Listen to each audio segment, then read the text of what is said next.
Magandang hapon po sa inyong lahat. Sa atin po mga listeners sa Luzon, Visayas at Mindanao, magandang hapon sa inyong pakikinig sa atin po ng programang Patas Balita. Panig po lagi tayo sa katotohanan. Okay mga kaibigan, pahayo po tayo ng atin po mga balita kung saan ay na pagdiskitahan na naman itong ating mga lagad ng batas kung saan ay mayroong panukala yung ating senador Rapi Tulfo sa mga diskarte ng ating pong mga alagad ng batas kung saan ay nababasa niya yung mga modus operandi tungkol po sa paghuli ng ating pong mga kababayan dito sa ating bansang Pilipinas. So pakinggan po natin yung salita ng atin pong Senator Rapi Tulfo tungkol po sa mga diskarte ng mga kapulisan para po ay makulong yung mga sibilyan na kanilang dinidiskitahan para po ay makulong sa mga persento na kung saan ay sinasabi niya na bawal ang imbitahan ang isang sibilyan sa persento kung wala man lang daw ginawang kasalanan o walang warrant of arrest. So pakinggan po natin ito mga kaibigan kung saan ay matunghayan po natin yung mga sinasabi kung saan ay malaman po natin kung ano po ang kanyang recommendation tungkol po dito sa ating mga alagad ng batas na hindi daw di umano na hindi ho magandang ginagawa sa ating pong taong bayan. Naku, ito na naman tayo eh. Ito po yung modus ng mga pulis na akusado at barumbado. Ang dami ko na pong naengkwentong ganito. Imbitahan ka sa presinto dahil meron nagreklamo sa iyo or ikaw ay pinaghinalaan sa isang krimen. Now, wag for a million times, wag kayong sumama. Dahil 11 out of 10, isa-set up po kayo. Pagdating niyo po dun sa presinto, hindi na po kayo makalabas dyan. Ipit na kayo. At ano pong modus nila na para kayo po ay makukulong pag wala ho silang makuhang ebidensya sa inyo kasi napahiya na sila, lalo pag sumagot-sagot kayo ng babalabag sa kanila. Direct assault. Babangga-banggay po kayo hanggang sa magtutulakan kayo. Tinulak mo yung pulis, direct assault, kulong ka. Ayan sinasabi ko. See? Wala kayong karapatang mga pulis mag-imbita ng sino man tao sa presinto. Maliban na lang kung kayo po may warrant of arrest. And tama yun. Inimbitahan ka namin pero may karapatan kang hindi pumayag. Pero that should be well explained. Naku, ito na naman tayo eh. Ito po yung modus ng mga pulis na akusado at barumbado. Ang dami ko na pong naengkwentong ganito. Imbitahan ka sa presinto dahil meron nagreklamo sa iyo or ikaw ay pinaghinalaan sa isang krimen. Now, wag for a million times, wag kayong sumama. Dahil 11 out of 10, isa-set up po kayo. Pagdating niyo po dun sa presinto, hindi na po kayo makalabas dyan. Ipit na kayo. At ano pong modus nila na para kayo po ay makukulong pag wala ho silang makuhang ebidensya sa inyo kasi napahiya na sila, lalo pag sumagot-sagot kayo ng babalabag sa kanila. Direct assault. Babangga-banggay po kayo hanggang sa magtutulakan kayo. Tinulak mo yung pulis, direct assault, kulong ka. Ayan sinasabi ko. See? Wala kayong karapatang mga pulis mag-imbita ng sino man tao sa presinto. Maliban na lang kung kayo po may warrant of arrest. And tama yun. Inimbitahan ka namin pero may karapatan kang hindi pumayag. Pero that should be well explained. Naku, ito na naman tayo eh. Ito po yung modus ng mga pulis na akusado. Sinasabi ng ating pong Senado, ang ating senador na kung saan ay mga patibong ng ating pong alagad ng batas. Kung saan ay mahilig sila sa mga ganiyong mga pag-aresto ng mga taong bayan na kung saan ay imbitahan sa presinto, imbestigahan at kung wala silang makuhang ebidensya na wala silang makuhang mga dapat mo maging kasalanan, gumagawa nga ito ng mutos para po ay magkamali kayo at kung saan ay pwede na kayong may kulong.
po tayo mga kaibigan kung saan ay ang mga diskarte ng mga panghuli ng ating pong mga kababayan.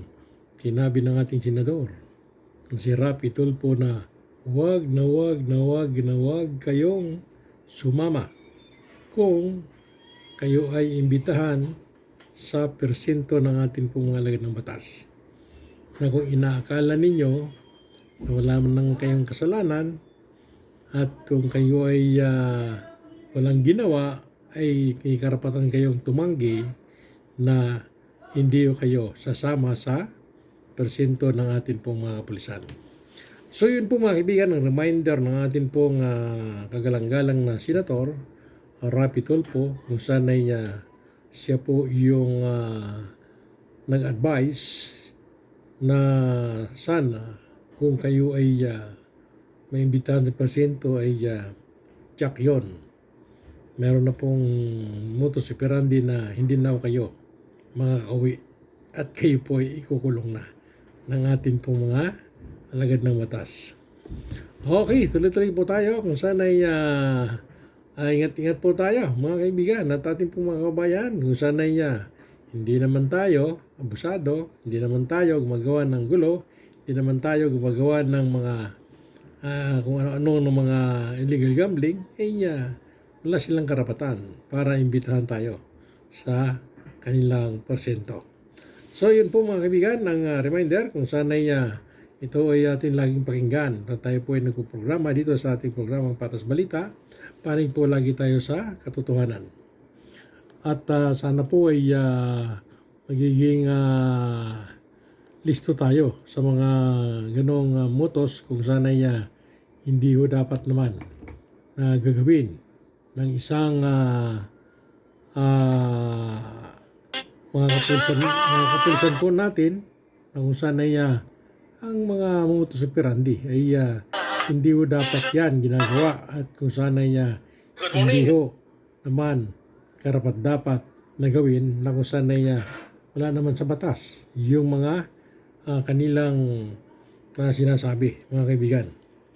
Okay, tuloy po tayo mga kaibigan kung saan ay ang mga netizen po natin at ating pong mga kaibigan ay nakatutok sa ating pong programang Patas Balita, panig po lagi tayo sa katotohanan.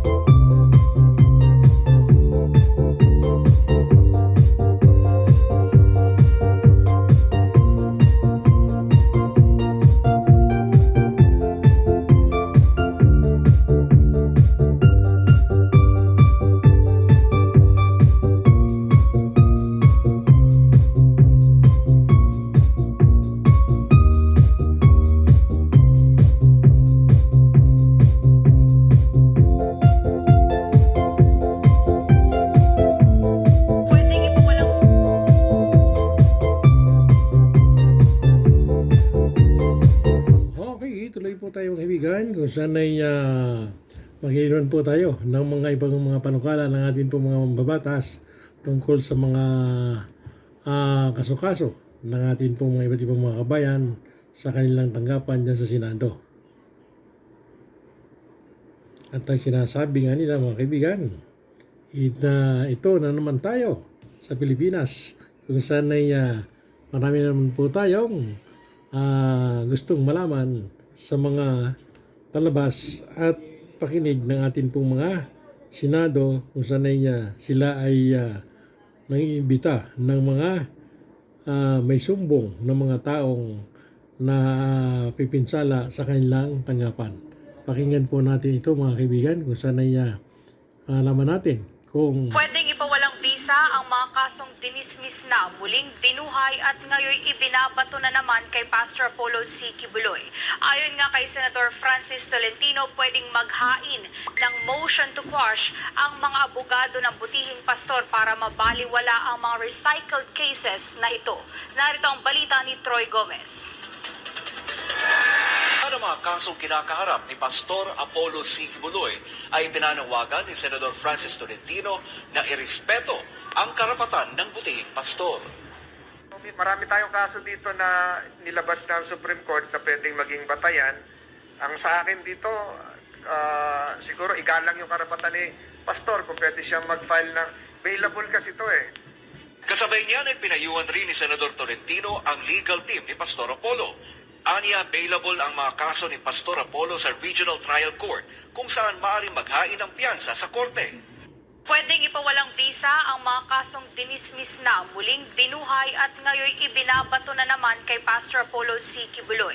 Ayon nga kay Senator Francis Tolentino, pwedeng maghain ng motion to quash ang mga abogado ng butihing pastor para mabaliwala ang mga recycled cases na ito. Narito ang balita ni Troy Gomez. Sa gitna ng harap ni Pastor Apollo C. Kibuloy ay pinanawagan ni Senador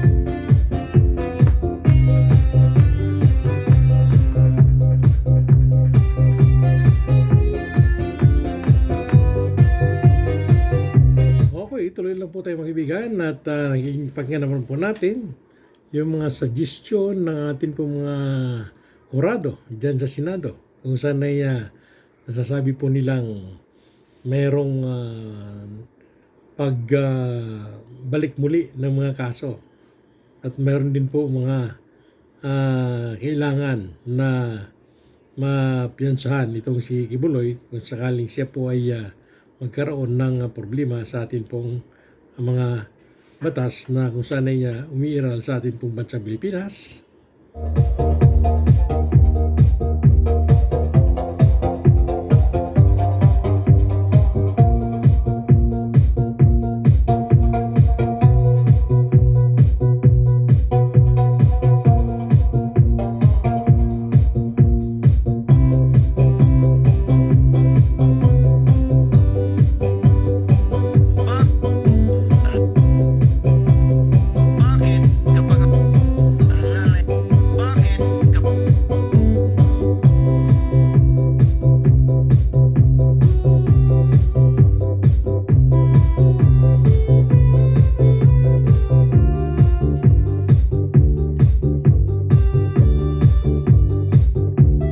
Okay, tuloy lang po tayo mga kaibigan kung saan ay pakinggan naman po natin itong panukala ng atin pong kagalang-alang na senador Rapi Tulfo sa kanyang talumpati dito sa ating mga screen kung saan ay nakuha na natin ng detalye ang kanyang mga panukala tungkol po dito sa ating pong mga paglilitis ng mga kaso sa ating pong Senado.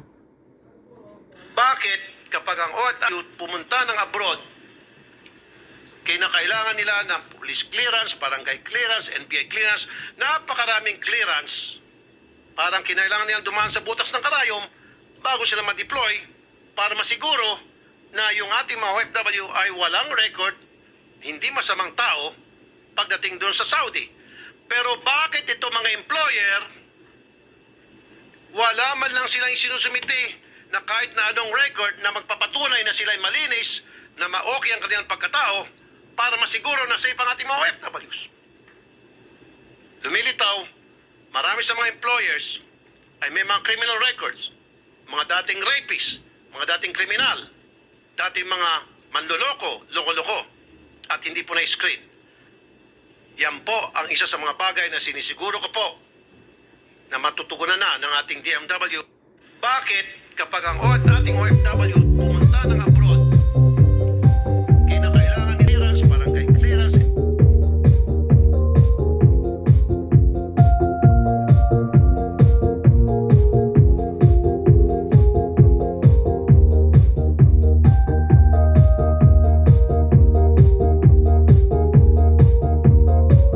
Okay mga kaibigan, yun ang isa po ng mga pinanukalan ng ating pong kagalang-galang na senador Rapi Tulfo sa kanyang talumpati diyan po sa ating Senado. Kung saan ay mga OFW daw di mano natin na kung saan ay itong mga agency na kanilang pinamanggalingan ay wala man lang daw masakit sa mga taong pinapadala nila sa ibang bansa. So yun po mga kaibigan ang mga dapat aralin at yun po ay hindi ho naman tama na kung saan ay ang mga OFW po natin ay nagtsatsaga po yan na magtatrabaho sa kanilang trabaho sa abroad.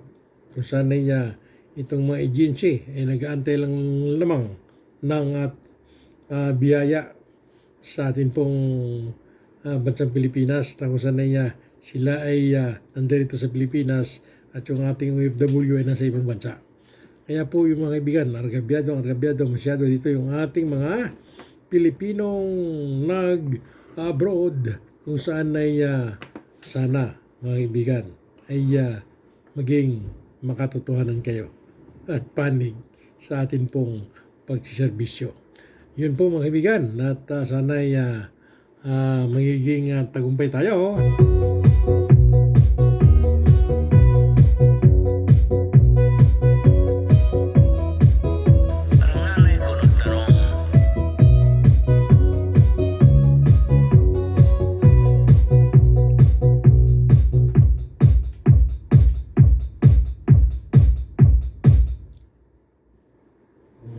Okay mga kaibigan at isunod naman po natin yung mga talumpati ng ating pong dating presidente na si Rodrigo Roa Duterte kung saan ay tinan po natin yung kanyang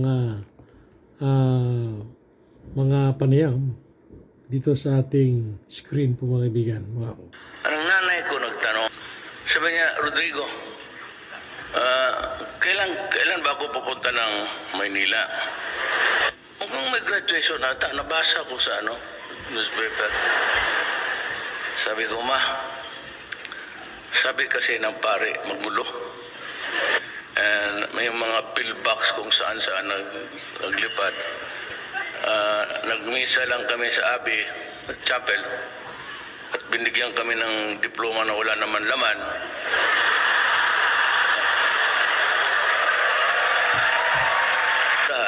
Sabi na wala man si Mayor, we will invite the mother. Ito yung nanay ni Mayor Duterte. Sabi ng nanay ko, Father, yung graduation nila Rodrigo. Ang nanay ko nagtanong, sabi niya, Rodrigo, kailan ba ako pupunta ng Maynila? Mukhang may graduation ata, nabasa ko sa newspaper. Sabi ko, ma, sabi kasi ng pare, magulo. And may mga pillbox kung saan naglipad. Nagmisa lang kami sa Abbey Chapel at binigyan kami ng diploma na wala naman laman.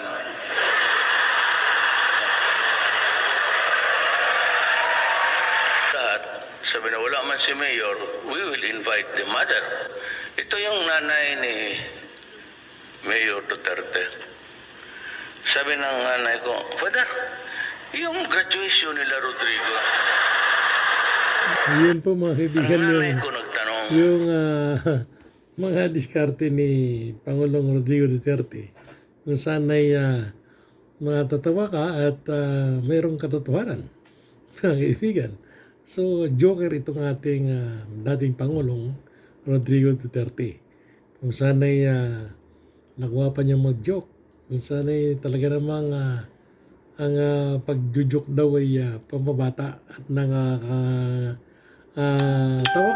natatawa ka at ikaw ay nalilibang sa papanood at pakinig sa kanyang mga talumpati. Yun po si President Rodrigo Roa Duterte.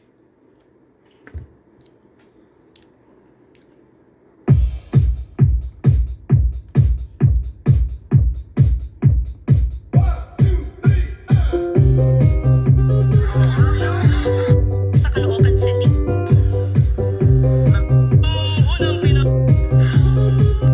Lalabas siya bukas. May kinumot na naman ang tutoy ang putang yan na niya.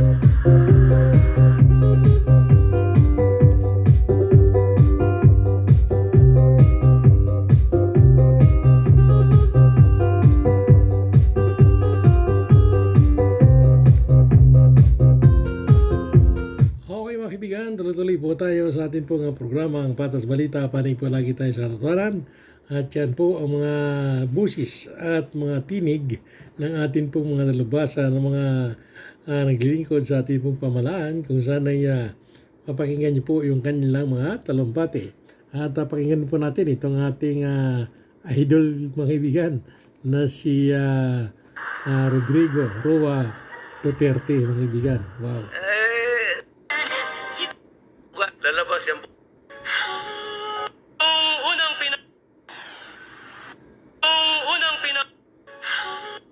Lalabas yan bukas. O may kinatutoy ang putang ina niya.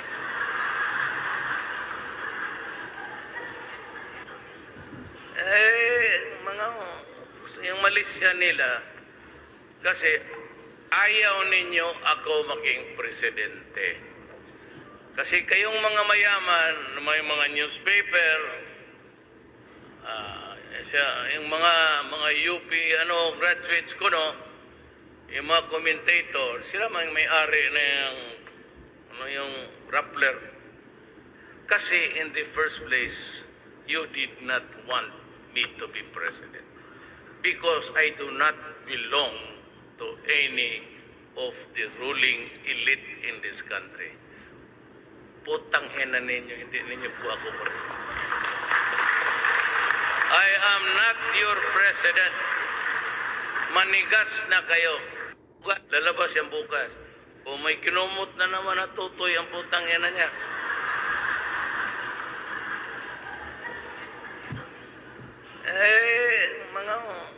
Yung malisya nila, kasi ayaw ninyo ako maging presidente. Yung mga mayaman, may mga newspaper.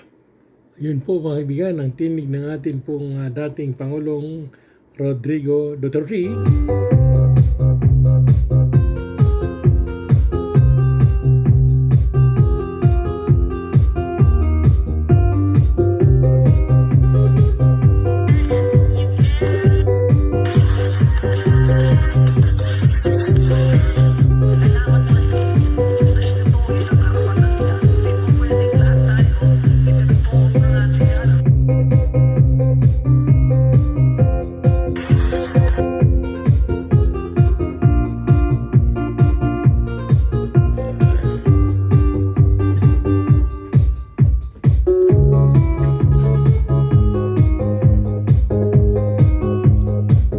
Tuloy-tuloy lang po tayo, mga kaibigan, sa ating pong programa, kung saan napakarami pong mga nagka-comments at marami pong mga nag-share, kung saan ay mapalawak po natin yung ating programa na Patas Balita. Panig po lagi tayo sa katotohanan. Wow.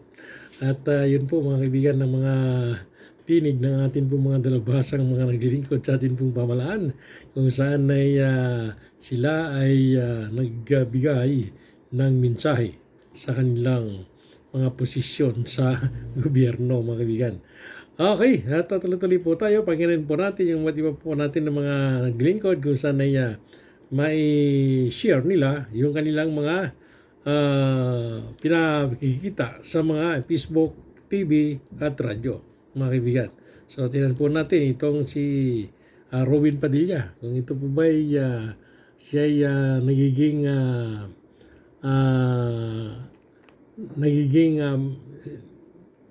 busis ng ating pong pastor Kibuloy, mga kaibigan. Wow. Kailangan natin respetuhin ang karapatan niya. Hindi po pwedeng lahat tayo, tinuturo natin sana may kasalanan ka na. Wala kang sinasabi.